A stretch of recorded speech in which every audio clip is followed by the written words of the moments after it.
అందరికీ నమస్కారం. ఈరోజు కథ బాధ్యత. రచన మధునాపంతుల చిట్టి వెంకట సుబ్బారావు గారు. ఇంకా స్టోరీలోకి వెళ్ళిపోదామా? అర్ధరాత్రి 12 గంటలయ్యింది. అందరూ ఆదమర్చి నిద్రపోతున్న వేళ అమ్మా రమ్య, బాత్రూంకి వెళ్ళాలి అంటూ పక్క గదిలోంచి తల్లి పిలుపు వినబడింది. అప్పుడే కునుకు పట్టిన రమ్య ఒక్కసారిగా ఉలిక్కి పడుతూ లేచి గబగబా పక్క రూంలోకి పరిగెత్తింది. చేయవలసిన సహాయం సక్రమంగా చేసి మళ్ళీ తన పడక గదిలోకి తిరిగి వస్తుంటే 3 ఏళ్ల చంటిది ఏడుస్తూ వచ్చింది. దాన్ని ఎత్తుకుని సముదాయించి ఎప్పటికో నిద్రలోకి జారుకుంది రమ్య. ఇవేమీ పట్టనట్లు భర్త సురేష్ గురకపెట్టినట్టు నిద్రపోతున్నాడు. ఈ లోకంలో తనకు ఇచ్చిన బాధ్యతను సమర్థవంతంగా నిర్వహించేది అలారం గడియారం ఒకటి. మనం అనుకున్న సమయానికి మనల్ని నిద్రలేపడం దాని బాధ్యత. మనం లేచే వరకు అది అలా హోరు పెడుతూనే ఉంటుంది. రాత్రి సరిగా నిద్రలేకపోవడం వల్ల కళ్ళు మంటలు పెడుతున్నా తన భుజస్కంధాలపై ఉన్న బాధ్యతని సక్రమంగా నిర్వర్తించాలంటే ప్రతి గృహిణి కాలాన్ని చూసుకుని పరిగెట్టాలి. 3 ఏళ్ల చంటి పిల్ల.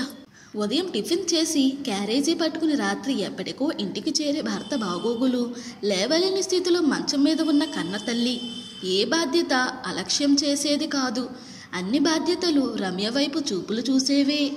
కన్న కూతురు కన్న తల్లి ఇద్దరూ నిస్సహాయులు. కట్టుకున్న భర్త రమ్య మెడలో తాళైతే కట్టాడు గాని ఆఫీసులో కుర్చీకి అతుక్కుపోయే కర్మజీవి. ఏమైనా అంటే ఆ వృత్తే కదా మనకు తిండి పెట్టేది అంటాడు.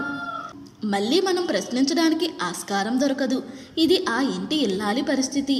అలారం కూడా ఆమెను ఊపిరి తీసుకునివ్వకుండా మంచం నుంచి లేచే వరకు అలా హోరు పెడుతూనే ఉంది. మంచం మీద లేచి రమ్య బాత్రూంలోకి పరిగెట్టింది. మొహం కడుక్కుని అమ్మ గదిలోకి తొంగి చూసింది. మొహం కనబడకుండా దుప్పటి ముసిగేసుకుని తల కింద చెయ్యి పెట్టుకుని పక్కకు తిరిగి పడుకుంది. రమ్య కూడా ఇప్పటికే అలాగే పడుకుంటుంది. అంటే తల్లి పోలికన్నమాట. రమ్య తల్లి పార్వతమ్మ గారు సెంట్రల్ గవర్నమెంట్లో ఒక చిరుద్యోగం చేసి పదవి విరమణ చేసింది. తండ్రి రాజారావు చనిపోతే ఆ ఉద్యోగం పార్వతమ్మ గారికి ఇచ్చారు.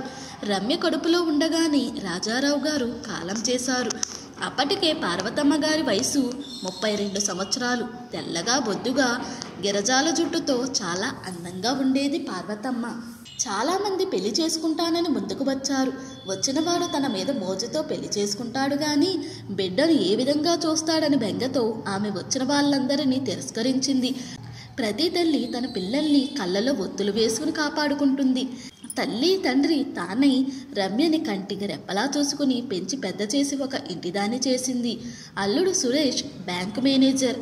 ఆ హోదా ఇంటిలో కూడా చూపిస్తుంటారు. మంచివాడు అని చెప్పలేం, చెడ్డవాడని చెప్పలేం. అదో రకం మనస్తత్వం. పార్వతమ్మ గారికి పాపం పక్షవాతం వచ్చి రిటైర్మెంట్ అయిన వెంటనే మంచం మీద పట్టారు. పార్వతమ్మ గారు జబ్బు పడిన తరువాత కూతురింటికి వచ్చేశారు. అంతవరకు ఒంటరిగానే కాలక్షేపం చేసేవారు ఆ ఊళ్ళో. సురేష్ రోజు బ్యాంకుకి పెడుతూ అత్తగారి గదిలోకి తొంగి చూసి ఒక చిరునవ్వు నవ్వి మందులు వేసుకున్నారా అని పలకరించి నేను బ్యాంకుకి వెళ్ళి వస్తానని చెప్పి మళ్ళీ మరునాటి వరకు ఆమె ఊసే ఉండదు. మధ్యలో భార్యకి ఫోన్ చేసి చంటి పిల్ల గురించి వాకబు చేస్తాడు గాని అత్తగారు మాటే ఉండదు. ఇది ఆ ఇంటి పరిస్థితి. ఒకప్పుడు అమ్మ ఎలా ఉండేది? చకచకమంటూ పనులు చేసేసేది. కాలం ఎలా మార్చేసింది అమ్మని అనుకుంటూ రమ్య ఆలోచనలో పడింది. రమ్య పార్వతమ్మ గారు నవమాసాలు మోసి కనిపించిన బిడ్డ. ఇప్పుడు పార్వతమ్మ గారికి నవనాడులు కృంగిపోయి రమ్యకు దేవుడిచ్చిన బిడ్డగా మారిపోయారు.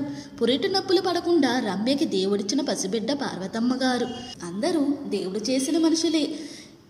ఇద్దరు మనుషుల మధ్య బంధం రకరకాలుగా ఉంటుంది. రమ్యది పార్వతమ్మ గారిది పేగుబంధం, రమ్యది మాతృరుణం. కాలం చిత్రమైన మార్పులు చేస్తుంది. రమ్య పార్వతమ్మ గారుల ఇంటి పేర్లు వేరు చేసింది. పేరుకు అది పార్వతమ్మ గారి శరీరమే కానీ దానిని పెంచి పోషించేది సపర్యాలు చేసేది కూతురు రమ్య మాత్రమే. చిన్నతనంలో రమ్య అమ్మ చంకలోనే ఉండేది. ఒకప్పుడు రమ్యని ఎత్తుకు తిరిగిన పార్వతమ్మ గారు అప్పుడే పుట్టిన చంటి పిల్లలా మారి మంచం దిగకపోతే నేను అమ్మ పాత్రలోకి మారి అమ్మ మంచం పక్కనే నా డ్యూటీ. ఆ 3 గదుల అద్దె కొంపలో నా చిన్నతనంలో ఆ చిన్ని బాత్రూంలో అమ్మ ఆనందంగా చేయించిన స్నానం నేను రోజు అమ్మకు స్నానం చేయిస్తూ కన్నీళ్లు పెట్టుకుని బాధపడుతున్నాను. అమ్మ ఎందుకు ఇలా మారిపోయింది అని. అమ్మ ఆనందంగా నాకు స్నానం చేయించి తెల్లటి నుదురు మీద నల్లటి అగరబొట్టు పెట్టి సంతోషపడుతూ ఉండేది. ఇప్పుడు నేను అమ్మ నుదుటిన రవ్వంత విభూది బొట్టు పెట్టి కన్నీళ్లు కారుస్తున్నాను. అమ్మ కళ్ళ నుండి కారేవి ఆనంద బాష్పాలు. నా కన్నీళ్లు గుండెలో దిగులుతో వచ్చేవి. తలుపు చాటుకు వెళ్ళి నేను అమ్మ పరిస్థితి చూసి వెక్కి వెక్కి ఏడ్చిన క్షణాలు. నన్ను ఓదార్చడానికి అమ్మకు సహకరించని శరీరం. అమ్మకు నేనంటే ప్రాణం. చాలాసార్లు తను నా చిట్టి చేతుల్ని తన బుగ్గలకు ఆనించుకుని నా కళ్ళల్లోకి కళ్ళు పెట్టి ప్రేమగా చూస్తూ ఉండిపోయేది. ఆ ప్రేమ ఇప్పుడు నన్ను కట్టిపడేసి ఆ చేతులతో అమ్మ మలమూత్రాలు అన్నిటికీ నేనే ఆధారం.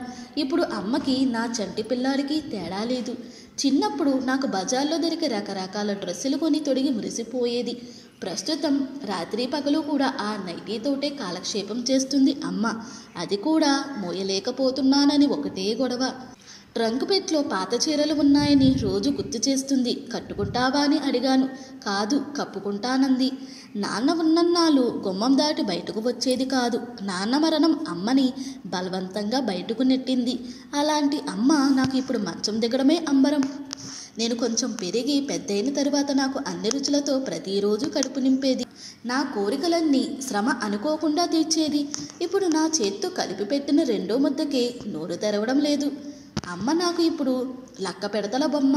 రోజు ఆడుకుంటాను అమ్మతో ఆనందంగా అనుకుంటూ. రోజు అమ్మ ఈ పాటికి నిద్ర లేచిపోయేది, ఇంకా లేవలేదేమిటి అనుకుంటూ పార్వతమ్మ గారిని తట్టి లేపింది. సమాధానం లేదు. ముక్కు దగ్గర వేలు పెట్టి చూసేసరికి గుండె జల్లుమంది. గుండెలోంచి దుఃఖం పొంగుకు వచ్చింది. ఏవండి అని గట్టిగా ఏడుస్తూ అరిచింది. పక్క గదిలో నుంచి భర్త పరుగు పరుగున వచ్చి పరిస్థితి అర్థం చేసుకుని ఇరుగు పొరుగు సహాయంతో పార్వతమ్మ గారిని వీధిలోకి చేర్చాడు. తల్లి శవం మీద పడి రమ్య అలా ఏడుస్తూనే ఉంది. ఎంతసేపు అలా గడిపో తెలియదు.